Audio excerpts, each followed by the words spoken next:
नमस्कार दोस्तों अक्सर ये भी कहा जाता है कि हर उत्थान के साथ पतन का रास्ता भी बना होता है। ऊंचाई पर जाकर फिर निचाई की ओर धकेल देता है समय। और उर्दू वाले शब्दों का प्रयोग करें तो ये चीज़ें अर्श से फर्श पर कब आ जाएं कुछ नहीं कहा जा सकता। जब चीज़ें फर्श से अर्श तक चली जाती हैं, आसमान तक चली जाती हैं, तो आसमान पर जाने के बाद कभी वो फर्श पर भी धराशायी हो जाती हैं। और धराशायी कब होती हैं? जब उनके नीचे आधार जो है मजबूत नहीं होता। तो ये जो नियम है ये बड़ा अजीब है और इसके साथ बहुत सारी भावनाएं जो बंधी हुई हैं। हमने स्वयं देखा है कि बहुत सारी कंपनियां जो हैं वो अपनी चीज़ को बाज़ार की ज़रूरतों में ढाल कर बहुत ऊंचाई तक ले जाती हैं, शिखर तक ले जाती हैं। मसलन मैं आपके सामने एग्ज़ाम्पल देता हूँ। एक ईस्ट इंडिया कंपनी व्यापार करने आई थी। सिर्फ धंधा यही था कि कपास की गांठें यहाँ से ख़रीदनी है, कपास ख़रीदनी है, उसकी गांठें बननी है, उसकी जिनिंग और प्रोसेसिंग होनी है, और उसके बाद वो इंग्लैंड की, ब्रिटेन की मिलों को सूत बनाने के लिए और कपड़े का निर्माण करने के लिए वो गांठें भेज दी जाएंगी। अब इसमें यद्यपि वो जो कॉटन की ट्रेड है उसकी शुरुआत, उसका जो पहला चरण है वो तो खेत में से होता है, खेत में से होता था तब भी और अब भी। उसके लिए वही जगह है उत्पादन की मूल रूप से।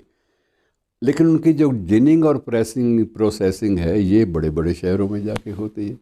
और बड़े बड़े शहरों में जिनिंग और प्रेसिंग की बेल्स बोलते हैं इनको, गांठें, वो तैयार होकर उनके ऊपर लोहे की पत्तियां चढ़ाकर उन्हें समुद्री मार्ग से, जहाज़ों के मार्ग से उनको भेजा जाता है।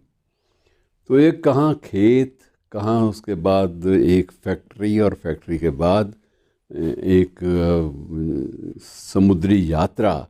ये कितना एक लंबा प्रोसेस है, लेकिन ये सारे के सारे प्रोसेस हमारे सामने हैं। बात चल रही थी ईस्ट इंडिया कंपनी की, कि वो ईस्ट इंडिया कंपनी जो सिर्फ व्यापार करने आई थी, उसके पास लाइसेंस भी सिर्फ व्यापार करने का था, और बदले में वो ब्रिटेन की सरकार को या ब्रिटेन की महारानी या ब्रिटेन के महाराजा को एक निर्धारित कर का भुगतान करती थी।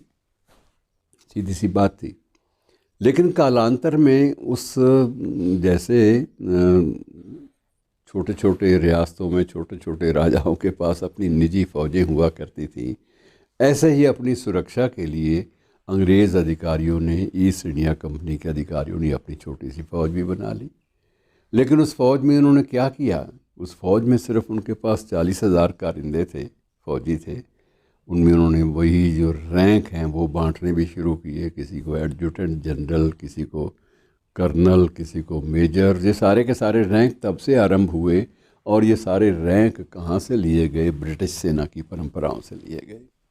तो परंपरागत रूप में एक छोटी सी सेना जिसने इसी देश के राजाओं के या रियासतों की लाखों की सेनाओं को बिल्कुल परास्त, धराशायी कर दिया। और उसके बाद ये लोग ऊपर तक, चरम तक चले गए और उन्होंने बहुत ज़्यादा एडवांसमेंट की। तो ये बात एक हमारे सामने आती है कि शिखर पर जाकर नीचे धराशायी होना, और वही ईस्ट इंडिया कंपनी जो कभी इसी देश पर राज करती थी, इस देश के 3/4 हिस्से पर उनका शासन चलता था, उनकी रिट चलती थी, वही ईस्ट इंडिया कंपनी आज एक भारतीय व्यापारी की निजी संपत्ति है और उसका उस पर अधिकार है।